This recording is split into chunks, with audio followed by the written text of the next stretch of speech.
قل هذه سبيلي أدعو إلى الله. Assalamualaikum warahmatullahi wabarakatuh. Alhamdulillah kita ketemu lagi di channel pemberantas kemaksiatan kaum muslimin. Dan seperti biasa, sebelum kita masuk ke pembahasan, kami ingatkan untuk kaum muslimin yang belum subscribe ke channel ini, silakan subscribe untuk mendapatkan notifikasi ketika ada video-video yang terbaru yang kita upload di channel ini. Dan untuk yang sudah subscribe, kami ucapkan jazakumullahu khairan katsira. Dan kaum muslimin, di sini ada sebuah video yang cukup konyol, cukup membagongkan kaum muslimin. Dan inilah akibat orang yang fanatik buta terhadap ormas. Sehingga acuannya itu hanya sekedar, oh ormas ini seperti ini, ormas ini tidak seperti ini. Ya, ormas ini melakukan ini, ormas ini tidak. Sehingga acuan dia di dalam menilai sesuatu yang terkait dengan syariat Islam itu ormas, bukan tuntunan syariat Islam. Dan bagi kami orang ini ya cukup mewakili ya sekian banyak dari orang-orang NU yang kalau minjem istilahnya Miftah ya bodoh lah kaum muslimin ya. Karena banyak sekali sebenarnya di luar sana orang-orang NU itu yang sebenarnya nggak paham syariat Islam. Mereka hanya ikut-ikutan. Oh kita ormasnya NU seperti ini. Ya, kalau seperti itu Muhammadiyah. Ya, kalau NU misalnya kunut, ya Muhammadiyah nggak kunut. Tanpa mereka mempelajari bagaimana sebenarnya syariat kunut ini. Ya, bagaimana kedudukan kunut ini di dalam syariat Islam. Hukumnya apa? Ya, kemudian kaifiyahnya, fikihnya, melaksanakan kunut itu seperti apa? Ya, dan kunut itu ada berapa jenis dan sebagainya. Mereka nggak mau mencari ilmunya. Tahu mereka pokoknya NU kalau subuh kunut, kalau Muhammadiyah nggak kunut. Sehingga ketika menemui orang yang nggak kunut, sebatas pengetahuan dia, oh ini berarti Muhammadiyah. Dia nggak ngurus dasarnya apa Muhammadiyah kok nggak kunut. Ya, NU dasarnya apa melakukan kunut. Ya kan seperti itu kaum muslimin. Ya. Coba kaum muslimin kita simak video ini kaum muslimin. Ini video yang benar-benar konyol ini kaum muslimin ya. Coba lihat videonya. Terheran-heran sama sholat subuhnya di Arab. Jadi semalam tuh gue tiba-tiba kayak tidur cepat gitu jam 9 atau jam 10 gitu gue udah tidur. Tapi jam 10 Arab ya. Yang dimana itu udah jam 2 Indonesia lah gitu. Tapi di sini tuh masih jam 10-an gitu. Nah jadinya karena gue tidur cepet di waktu Arab, gue kebangun di jam 5 kayaknya, jam 5 Arab gitu, jam 5 kurang 10 apa ya segitulah. Terus belum azan di Arab nih. Di Arab azannya jam 5-an lewat gitu. Terus tiba-tiba gue denger azan. Udah tuh inisiatif gue mau ke masjid nih, sholat subuh berjamaah. Mengawali hari dengan sholat subuh berjamaah di masjid tuh. Best. Terus pas sampai masjid, sholat atau segala macem, ternyata sholat subuh di masjid Arab itu beda cuy. Kita kan NU nih ya, sholat subuh biasa ada kunut dia kan di tengah-tengah tuh ya kan, di rakaat kedua setelah ruku kita bangun Allahumma fiman hadait gitu ya kan biasa itu. Nah kaum muslimin, jadi kemungkinan orang ini sedang mengerjakan ibadah umroh.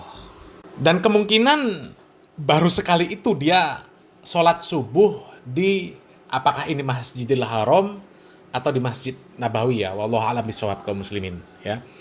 Yang jelas dia di Arab ya.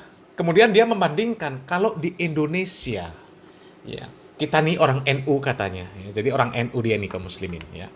Kita nih orang NU. Kalau sholat subuh itu kan ada kunutnya setelah ruku ya, setelah ruku ya, kemudian bangkit dari ruku, sebelum sujud ada kunutnya. Itu kalau orang NU. Dan ternyata katanya sholat di Arab itu berbeda dengan cara sholatnya orang NU. Nah ini lagi-lagi yang dibawa NU kaum muslimin. Lagi-lagi yang dibawa NU. Seolah-olah NU itu sudah menjadi agama betul ya. Dan memang pembesar NU mengatakan seperti itu. NU itu agomo, gak NU neraka. Umpama ana wong sing gak NU Lah kok iso mlebu surga? Ya iku mergo ditolong wong NU. Gampang iku wis. Nggak NU neraka. Ya. Bahkan ada lagi yang mengatakan, kalau nggak NU salah semua. NU 100% sunnah Rasul. Nggak ada yang bid'ah. Kalau ada yang ngomong bid'ah, ya kemungkinan dua. Kalau nggak orang goblok, nggak ngerti dalil, berarti orangnya pembohong. Ya, ada dalilnya tapi mengatakan nggak ada dalilnya. Memang doktrin-doktrin dari pembesarnya memang seperti itu. Maka wajar kalau kemudian produk orangnya, jamaahnya seperti ini. Ya, ketika berbicara masalah ya kaifiyah tentang fikih ibadah, ya hujahnya, yo ini NU. Kalau NU seperti ini, kalau Muhammadiyah seperti ini. Bukan, Nabi Muhammad SAW menjelaskan seperti ini. Ya, bukan seperti itu. Tapi NU, ya NU begini. Ya, kalau begitu Muhammadiyah. Dan katanya sholat di Arab dengan sholatnya NU, ya sholat subuhnya beda ya. Coba kita lanjut videonya kaum muslimin. Nah ini enggak cuy, orang Arab tuh nggak ada kunut. Tapi di rakaat pertama abis lu baca Al-Fatihah, terus biasa kan kita sholat baca surat pendek tuh. Nah dia sholatnya kayaknya nggak surat pendek sih, panjang suratnya. Tapi di tengah-tengah lagi baca surat pendek itu, tiba-tiba semuanya Allahu Akbar, sujud langsung, sujud tuh, nggak ruku, nggak apa, nggak ada tuh, langsung sujud aja, sujud. Gue ngerasa kok langsung sujud, perasaan belum ruku nih, perasaan tadi masih baca surat pendek nih, terus habis sujud berdiri lagi, ngelanjutin lagi surat pendeknya, habis itu baru kayak sholat biasanya, ada ruku, bangun, sujud lagi, duduk, sujud lagi, kayak gitu. Sisanya lancar, tapi nggak ada kunut mereka. Nih mazhab apa ya? Ilmu gue tipis banget ini, sumpah. Gue taunya cuma sebatas NU sama Muhammadiyah udah. NU pakai kunut, Muhammadiyah kagak. Ini ada baru lagi nih. Astagfirullahaladzim. Kasihan kaum muslimin ya. Memang orang-orang NU itu banyak loh yang seperti ini kaum muslimin, ya. Ya meskipun nggak sama kejadiannya, ya, tapi ya pemahaman agamanya seperti ini. Hanya sebatas taunya NU Muhammadiyah. Ya, misal ya ada tahlilan dan tidak. Nanti kalau tahlilan NU. Ya kalau tidak tahlilan nanti Muhammadiyah. Ya. Nanti kalau zikir berjamaah NU. Nanti kalau zikirnya sendiri-sendiri Muhammadiyah. Kemudian yang merayakan Maulid, ya, itu NU. Nanti kalau nggak merayakan Maulid, itu Muhammadiyah. Tanpa mereka berusaha untuk mengilmui apa yang mereka katakan tersebut kaum muslimin, ya. Harusnya kan mereka menggali ilmu, ya. Bagaimana Nabi Muhammad SAW dan para sahabat mengamalkan zikir. Bagaimana zikir setelah sholat, ya. Bagaimana Nabi Muhammad SAW mengurus jenazah, ya. Bagaimana Nabi Muhammad SAW mendoakan jenazah. Apakah Nabi Muhammad SAW menyelenggarakan acara tahlilan atau tidak? Apakah Nabi Muhammad SAW mengadakan perayaan maulid apa tidak? Kan seharusnya seperti itu mereka gali informasinya. Sehingga mereka tidak hanya terpaku kepada, ormas ini saja. Ya, kalau seperti ini, ormas ini. Kalau seperti itu, berarti ormas itu. Ya sama seperti orang ini. Kasihan kaum muslimin. Kasihan dia. Sampai permasalahan sujud tilawah saja nggak paham dia. Disangkanya ini mazhab apa. Ya. Kok ketika membaca Al-Quran belum rukuk, kok tahu-tahu sujud, setelah sujud kok naik lagi, tegak lagi. Baru kemudian rukuk, baru kemudian i'tidal, baru kemudian sujud, dan kemudian seperti sholat normalnya. Ya, dia nggak ngerti bagaimana syariat sujud tilawah kaum muslimin. Nggak ngerti. Padahal Nabi Muhammad SAW itu menjelaskan bahwa disunahkan ketika kita membaca Al-Quran, ketika melewati ayat-ayat sajadah, ya, maka kita disunahkan untuk bersujud. Bukan wajib, tapi sunnah. Disunahkan untuk melakukan sujud tilawah. Tapi karena memang selama ini ya hanya didoktrin ikut saja apa kata kiai, ikut saja apa yang dilakukan kiai, ya mereka ya patokannya sekedar ormas NU seperti ini, kalau nggak seperti ini berarti bukan NU. Hanya sebatas itu, karena memang didoktrin seperti itu. Orang bodoh itu manut saja, nggak usah tanya dalil. Ikuti saja apa yang dilakukan kiainya, apa yang dikatakan kiainya. Ya memang seperti itu. Jadi wajar kalau jamaahnya kemudian ya nggak ngerti apa-apa. Ketika sampai di Arab Saudi, di Mekah, atau mungkin ketika masuk ke masjid yang katanya Muhammadiyah, apalagi Salafi Wahabi, terlebih ketika subuh hari Jumat, mereka akan bingung karena nggak punya ilmu. Ya. Di subuh hari Jumat itu kan ada kesunahan untuk membaca surat As-Sajadah dan surat Al-Insan. Dan di surat Sajadah tentu ada ayat Sajadah, di mana di sana diperintahkan, disunahkan ketika melewati ayat Sajadah tersebut untuk melakukan sujud tilawah. Dan ini kekhususan sholat subuh di hari Jumat. Ya, adapun di sholat lain itu diperbolehkan di semua sholat. Ketika membaca ayat-ayat sajadah, maka disunahkan untuk melakukan sujud tilawah. Apakah itu di luar sholat atau di dalam sholat. Ya. Jadi itu tentang syariat Islam, bukan tentang madhab siapa saja. Ya, mau madhab Syafi'i, Hambali, Maliki, ya. Semuanya ada syariat yang seperti ini, disampaikan syariat yang seperti ini. Ada kesunahan melakukan sujud tilawah ketika melewati ayat-ayat sajadah. Ini kok malah menganggap ini mazhabnya apa? Mungkin dia menganggap itu bukan mazhab Syafi'i, ya. Karena memang orang-orang NU di Indonesia yang mengklaim pengikut mazhab Syafi'i. Meskipun pada prakteknya juga ya, mencampur adukkan mazhab. Tapi bersikukuh harus Syafi'i.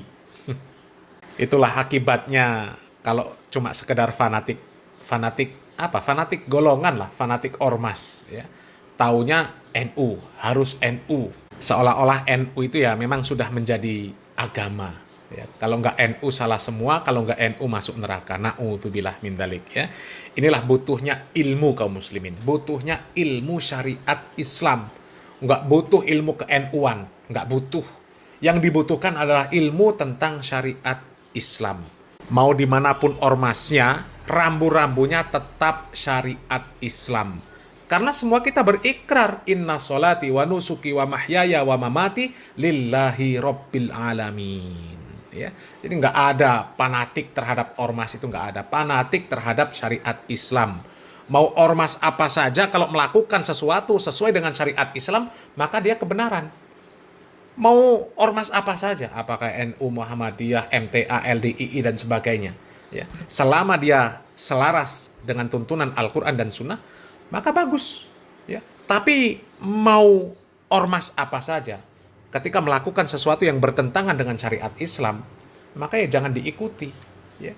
Dan Islam tidak mengenal ada NU, Muhammadiyah, Al-Irsyad, MTA, dan sebagainya. Ya. Adapun ormas itu hanya sekedar wadah saja. Wadah untuk mempelajari syariat Islam. Dan tidak boleh fanatik terhadap yang namanya ormas. Ya. Karena ormas Muhammadiyah nggak jaminan benar. Ormas NU nggak jaminan benar. Begitu juga sebaliknya. Nggak mesti NU pasti salah, Muhammadiyah pasti salah. Jadi adanya ormas-ormas tersebut seharusnya menjadi wadah kita untuk mempelajari syariat Islam. Dan jangan fanatik terhadap ormas saja. Ya. Sehingga kalau fanatik terhadap ormas saja ya hasilnya seperti ini tadi kaum muslimin. Ya. Masalah sujud tilawah saja nggak paham, malah ditanya ini mazhabnya apa. Ini kan musibah besar kaum muslimin. Ya. Semoga yang sedikit ini bermanfaat kaum muslimin. Barakallahu fikum. Wassalamualaikum warahmatullahi wabarakatuh. Sujud tilawah. Dari Abu Hurairah radhiyallahu anhu, Rasulullah sallallahu alaihi wasallam bersabda, jika anak Adam membaca ayat sajadah lalu dia sujud, setan akan menjauhinya sambil menangis. Setan pun akan berkata-kata, celaka aku. Anak Adam disuruh sujud, dia pun bersujud, maka baginya surga. Sedangkan aku sendiri diperintahkan untuk sujud, tetapi aku enggan, sehingga pantas bagiku neraka. Tata cara sujud tilawahnya bentuknya sama dengan sujud biasa, sujudnya cuma 1 kali. Termasuk kita bisa lakukan dalam sholat maupun di luar sholat. Dalam sholat berarti dari posisi berdiri saat baca surat sampai ayat sajadah, ujung ayat sajadahnya itu, terus turun sujud Allahu Akbar. Sekali sujud, terus bangkit lagi Allahu Akbar, lanjutkan ayat. Terus bentuk sujudnya nanti sama dengan sujud dalam sholat. Kemudian bacaannya nanti bisa dengan bacaan sujud biasa. Terus bangkit dari sujud, mau lanjut lagi berdiri Allahu Akbar. Adapun kalau di luar sholat cuma turun saja langsung, jadi kita posisi duduk baca Al-Quran, baca mushaf, langsung turun sujud Allahu Akbar. Subhana rabbil a'la, subhana rabbil a'la, subhana rabbil a'la, Allahu Akbar. Posisi duduk lagi, lanjut baca ayat Al-Quran. Catatannya tidak ada takbiratul ihram. Kalau itu di luar sholat tidak ada salam. Nah, baiknya di dalam keadaan suci enggak sujud tilawah ini. Kalau perselisihannya sih apakah sujud tilawah itu termasuk sholat ataukah tidak gitu. Yang tepat, taruhlah kita milih yang bukan bagian dari sholat, tapi yang aman tetap saat kita baca Al-Quran ya kita dalam keadaan berwudu ya. Apalagi itu memegang mushaf Al-Quran langsung, mushafnya ya, yang murni Arab ya. Ini tadi sujud yang bisa mengalahkan setan, yaitu sujud tilawah. Karena tadi kan disebut ya, setan disuruh sujud, dia nggak mau, manusia, anak Adam itu disuruh sujud, mereka mau gitu. Maka bagi yang mau sujud tadi, baginya itu surga, kata Nabi SAW.